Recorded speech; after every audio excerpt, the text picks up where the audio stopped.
It's time for My Favorite Husband, starring Lucille Ball. Hello, everybody.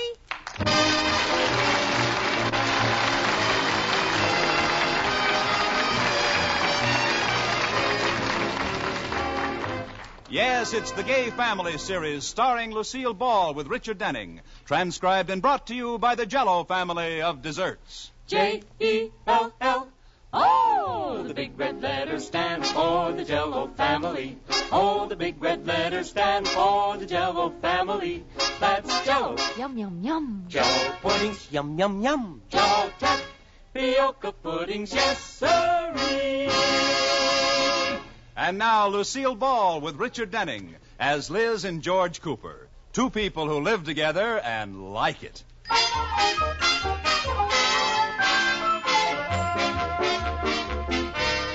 As we look in on the Coopers today, it's late afternoon, and George Cooper is just coming home from the bank. Hi, Liz. I'm home. Hi, George. How's my big blonde banker? Ha, fine, honey. Give me a kiss. Oh, George, that was a good one. You must have kept it in the vault. What'd you do today? Well, I had lunch with my mother. How nice. How was the old, dear? Oh, she's just fine. She said to say hello to you. Hello. She wanted you to go shopping with her tomorrow. Tomorrow? But, George, I can't go anywhere tomorrow. I'm having that bridge luncheon. You know that. Yeah, I know. That's what I told her. You told her? Well, sure. I said you were busy, and she wanted to know what you were doing, so I said you were having a bridge luncheon. I'm dead.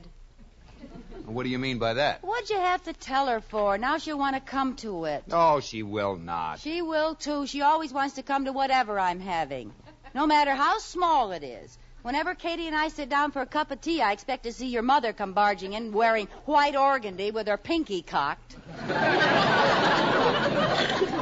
Oh, Liz, you're exaggerating. She doesn't care about your parties. She doesn't, huh? The last time I had a bridge party, she came over uninvited, appointed herself the world's greatest bridge authority, and picked all the pecans out of the mixed nuts. She's only trying to give you a helping hand. Oh, yes, that's the way she puts it, too. She likes to think of herself as a spare, in case any of the girls drop out. If she brings any more of that cheese spread she makes, we'll all drop out.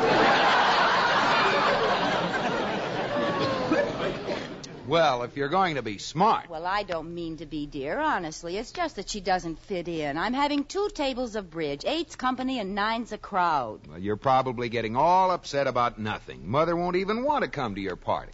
Ha! My mother is one person who knows when she's not wanted. After all, you... I'll get it. Hello? George? How are you, baby? Fine. How are you, Mother? Well, the old pecan picker didn't waste much time. Could I speak to Liz, George? Just a minute. She wants to talk to you, Liz. Sorry, senor. Your wifey go to Mexico. Now, cut that out. Here, answer the phone. Oh, George, you know she's going to angle for an invitation to my party. Oh, now, don't be so suspicious, Liz. Here. Hello. Liz, dear. How are you, Mother Cooper? Fine, dear, fine. How are you? Just fine. What's on your mind? Oh, nothing. Nothing at all. I just wanted to chat, dear. Oh. We should get together soon. What are you doing tomorrow? 2:00 and bring your own pecans.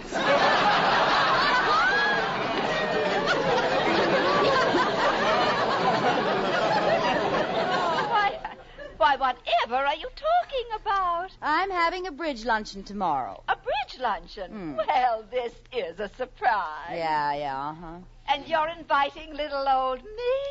Uh-huh, unless little old you happens to have other little old plans. Oh, no. No, I haven't, and I'd just love to come. I was afraid you would.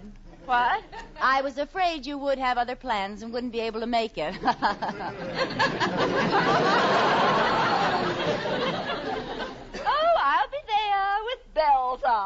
bells yet. You sure I won't be in the way? Now, dear, you're sure I won't be in the way? No, but you might be a little noisy. Is there anything you want me to bring, dear? No, oh, yes, there is something you can bring. What's that? No cheese spread. But I already made it just for your lunch, and well, see you tomorrow, dear. Goodbye. Goodbye, Mother. What luck, George. A last-minute acceptance.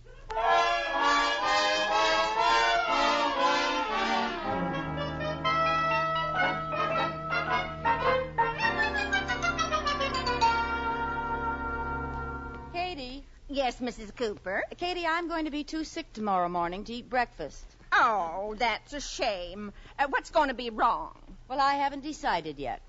I'm also going to be too sick to have my bridge luncheon. Oh, but I've already made the chicken salad. Well, now, don't get excited, Katie. That's only propaganda for a certain nameless relative whose initials are Mother Cooper. You mean you're really going to have the luncheon but let her think it's all? You hit the in-law right on the kibitzer. You see, once I've convinced George I'm sick, he'll call his mother and tell her it's canceled. And after he leaves for the bank, I'll hop out of bed and have the luncheon. Oh, you're tricky. All I have to figure out now is what's going to be wrong with me. How about just a mysterious nagging headache with shooting pains in the legs? That sounds good. And maybe just a slight hacking Camille-like cough.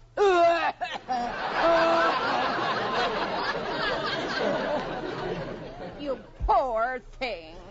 Gee, I never thought the idea of feeling so bad could make me feel so good.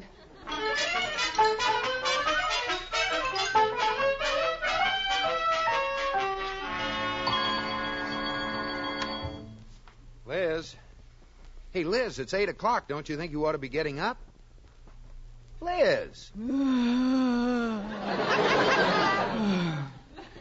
Oh, Liz, what's the matter? Nothing. Oh, what's wrong? Oh, Liz, are you sick? Don't worry, I'll be all... What is it? Shooting pains. Oh, there's another one. Oh, where does it hurt? It's hard to say. First it's my head, and then it's my legs. My stomach isn't happy at all. Oh, I'd better call the doctor. No, no. I think it's just my nerves. All I need is a little rest and quiet. I'll spend the day in bed. Oh. Well, okay, if you say so. Oh, say, what about your bridge luncheon? Oh, my goodness. My bridge luncheon. Yeah. Want me to phone Mother and tell her it's called off? Oh, yes, will you? Sure. I'll call your other guests, too. No. I'll have Katie call them. Don't you waste your precious time. Okay. I'll go call Mother now. Fine, dear, fine. Katie. Yes, Mr. Cooper. I have to make a phone call. You'd better go in to Mrs. Cooper. She seems quite ill. Oh, dear, how dreadful. Well, I'll go right in. Oh. Never mind, Mrs. Cooper. It's me. Oh, hi, Katie. You certainly convinced Mr. Cooper that you were sick. Yeah, George is calling his mother right now to tell her the luncheon is off. Mrs. Cooper, you're a genius. True. Oh, Katie, I'm starved. Just as soon as George leaves, fix me some orange juice, toast, hot cakes, eggs, bacon. Liz. And a bowl of warm milk and toast.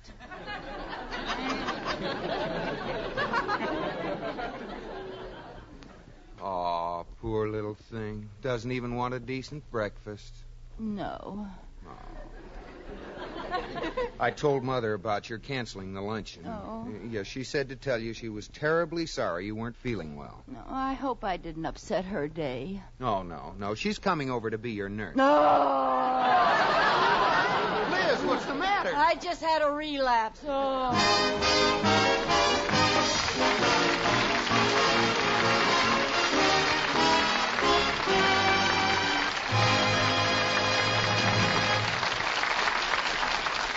Well, it's never wise to jump to conclusions, except, of course, in the case of Jell-O.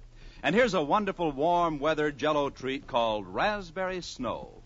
Just dissolve 1 package of rich red raspberry Jell-O in 1 cup of hot water and add a cup of pineapple juice. When slightly thickened, add a dash of salt and 1 egg white. Then whip as directed on the package and pile in sherbet glasses to chill. It's a winner. Fluffy whipped raspberry Jell-O, tangy with cool, refreshing pineapple juice.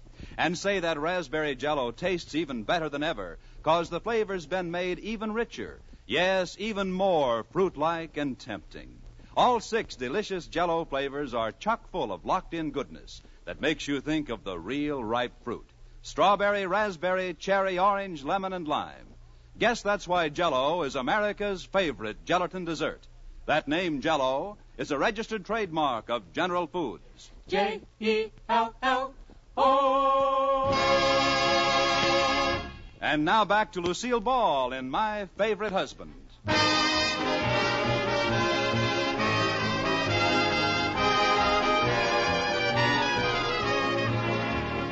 As we return to the Coopers, we find that Liz's pretended illness has hit a snag called Mother Cooper.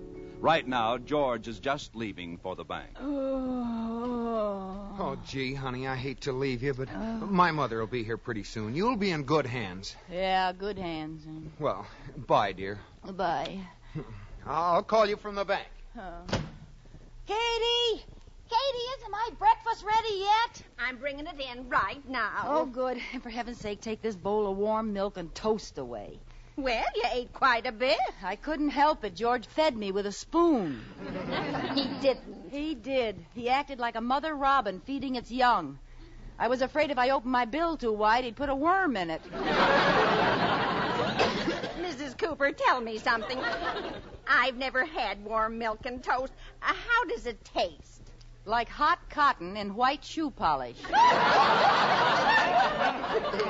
Oh, this breakfast looks wonderful. That bacon smells so good.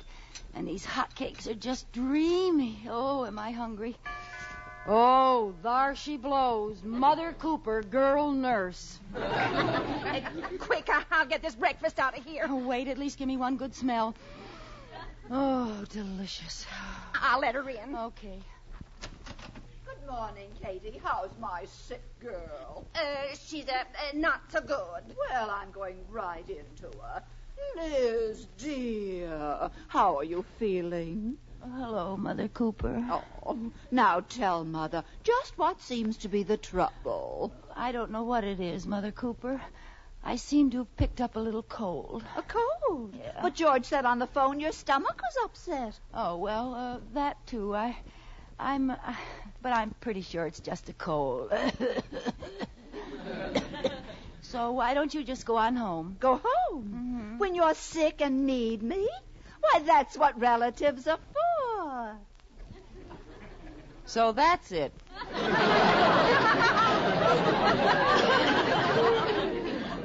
Now, what can I do for you? Oh, nothing really. I'm fine. Better stand back. These germs can jump a mile. Oh, Elizabeth, dear. You don't have to pretend with me. What do you mean? Strange pains and queasy in the morning. Oh.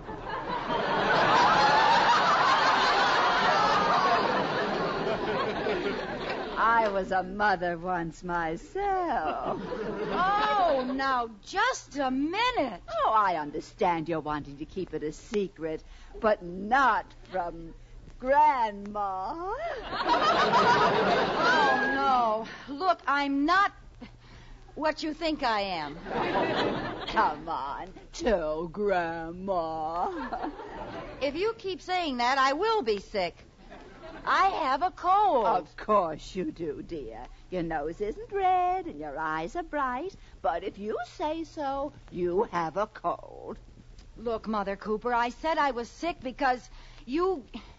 Or rather, I have a cold. See? Yes, dear, of course. Oh, When's it going to be? Oh, I'll get it, dear. Thanks, but I can answer it. Now, Elizabeth, don't be naughty. You stay right under those covers and let me answer the phone for you. Hello?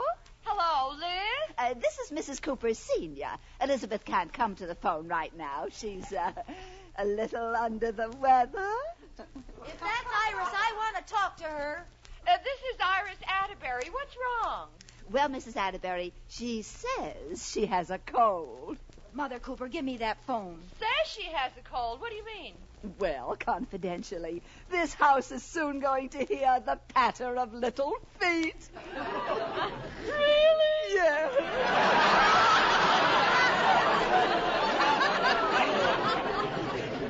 Mother Cooper, give me that phone. Hello, Iris? Yes, little mother.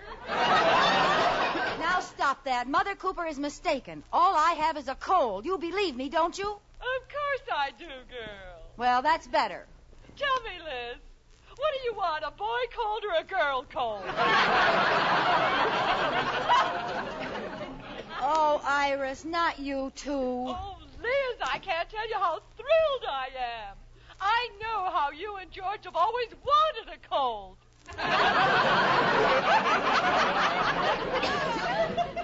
Oh, what's the use? Look, if you won't believe me, will you at least do me a favor? Of course, girl. What is it? Call up the rest of the girls and tell them the luncheon is off. Well, don't worry. I'll tell them. Oh, I can hardly wait.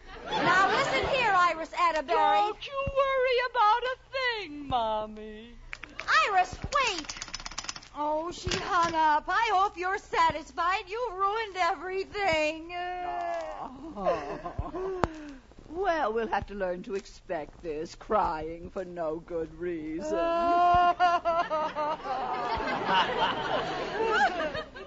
Do you think you could eat a little something now? Well, I am sort of hungry.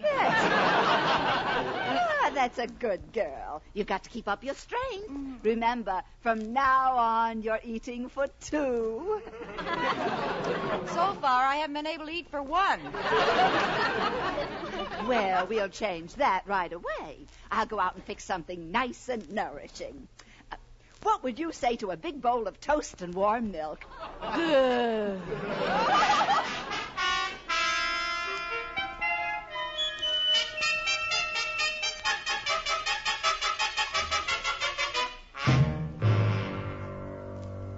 Did you want to see me, Mr. Atterbury? Yes, I did, boy. Come in and sit down. Have a cigar. Oh, thanks. Oh, that's all right, boy. You'll be giving me one soon, I guess.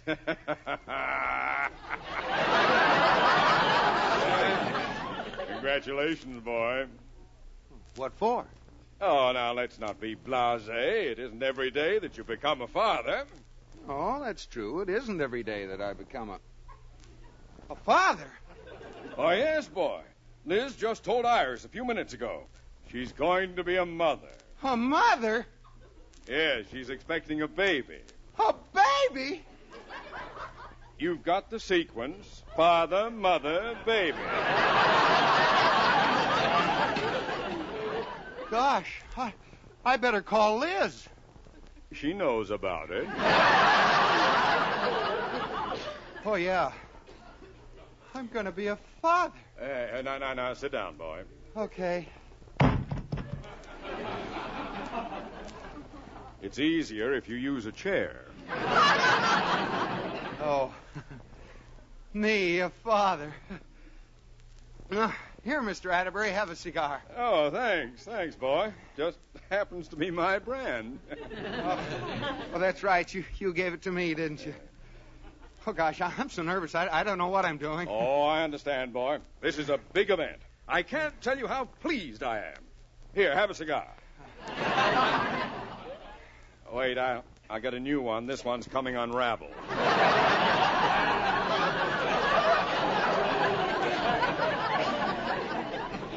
Gee, I can't get used to the idea. Now, George, I've been thinking, with all this additional expense, we'll have to do something about a raise for you. A raise, sir? Yes. After all, if you and Liz are going to have a baby, there'll have to be some changes. Changes? Oh, I like that.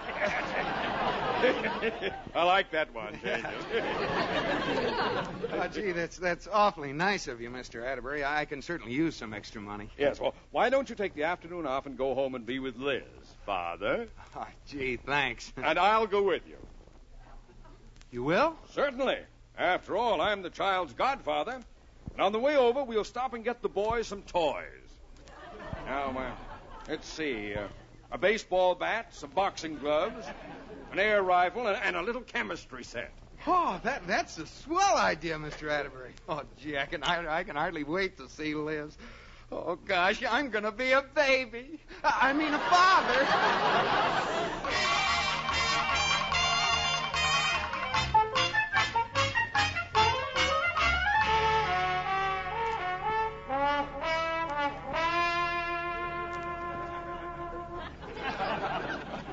Look, Mother Cooper, I feel fine. Honestly, I do. I'll be perfectly all right, so why don't you go home? Oh, we're cross, aren't we? Yes. Well, that's understandable. After all, it's our first one. No, it isn't. I've had a cold before. Oh, you're stubborn. Tell me, Elizabeth, what are you going to call the baby? Virus.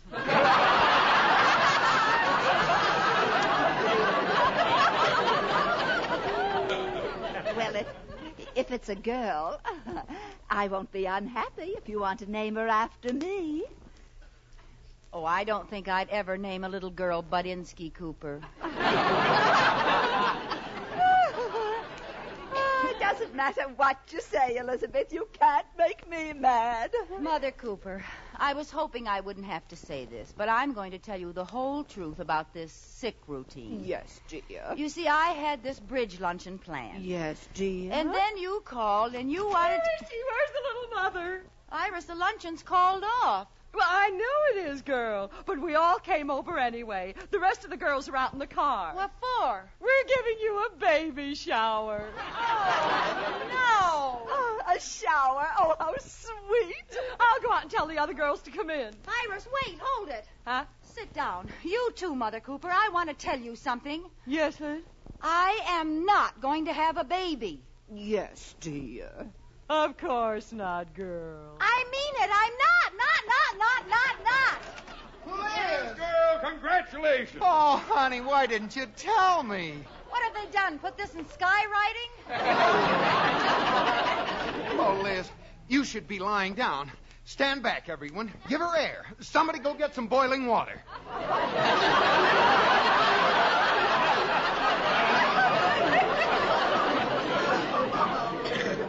Not yet, George. Not yet. Oh. And don't hold your breath. Look, everybody, please listen to me. Oh, here, Liz. We bought some toys for the little fella. Fella. Huh? Yeah. Ball bat? Boxing gloves. And look at this, a little chemistry set. Look, please, somebody listen to me. I'm not going to have Liz, George is so excited he forgot to tell you. Because of the baby, I'm giving him a raise of $50 a month. Well, now, maybe you're right, Liz. That isn't enough. I'll make it $100 a month.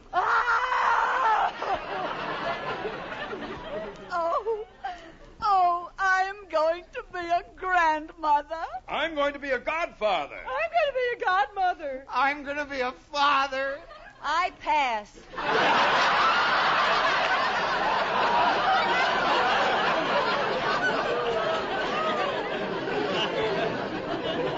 Now, wait a minute. We're rushing Liz on this. After all, there's a long time to wait yet. You can say that again. We'll be patient. Well, enjoy yourself. It's earlier than you think.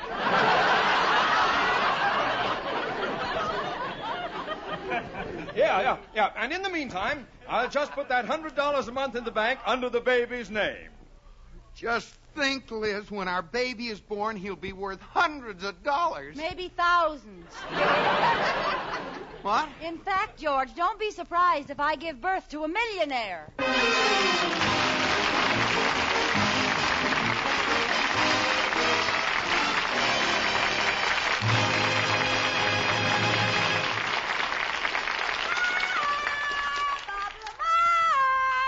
Yes, Lucille, what's up tonight? Tonight I'm a big politician, and you're a reporter interviewing me. A little congressional music, please, maestro.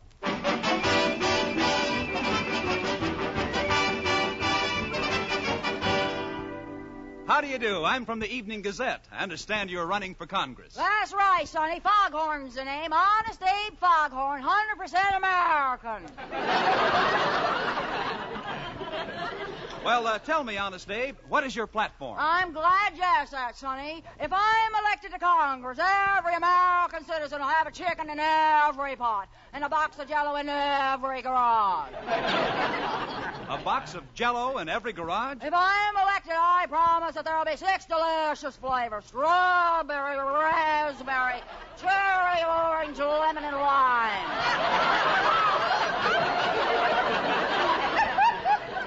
But there already are 6 delicious flavors.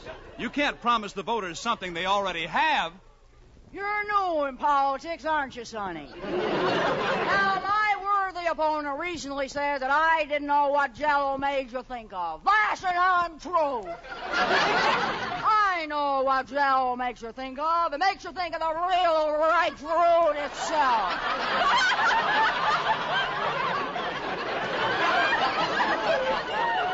That's very interesting.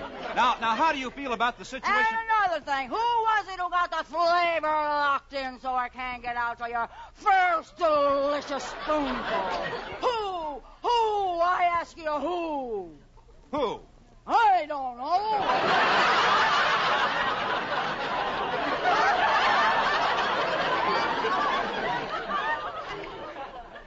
But you tell the folks when they go to the polls to look for the big red letters on the ballot box. And tell them a vote for Honest Abe is a vote for Jell-O, the people's friend. Good night, Robert.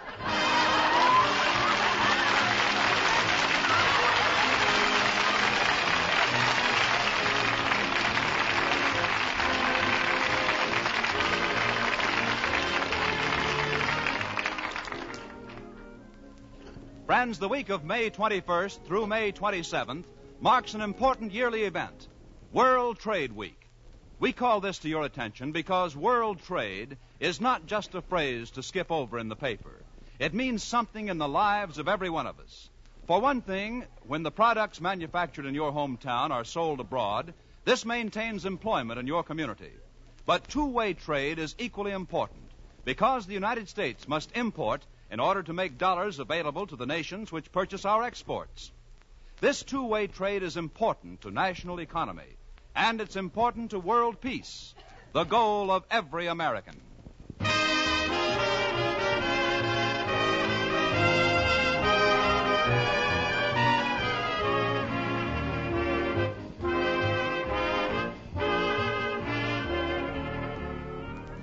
You have been listening to My Favorite Husband, starring Lucille Ball with Richard Denning, and based on characters created by Isabel Scott Rorick.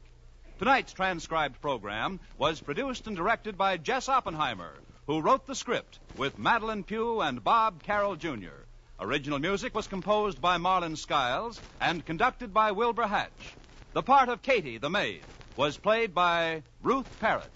Say, listen to this. It's new, it can't be beat. The grandest treat you ever did eat. Post Sugar Crisp. As a cereal, it's dandy. For snacks, it's so handy. Or eat it like candy. As a cereal, it's dandy. Or eat it like candy. Post Sugar Crisp. Look for the red, white, and blue cellophane bag with the 3 little bears. That's Post Sugar Crisp. Today, enjoy this honey of a new cereal that's fun to eat. Be sure to listen to Lucille Ball in My Favorite Husband again next week, presented by J-E-L-L. Oh, the big red letters stand for the Jell-O family.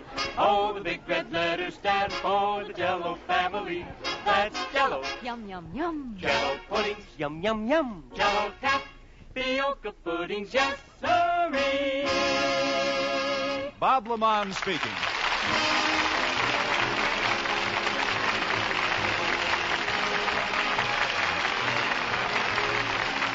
This is CBS, where you hear My Favorite Husband every Sunday, the Columbia Broadcasting System.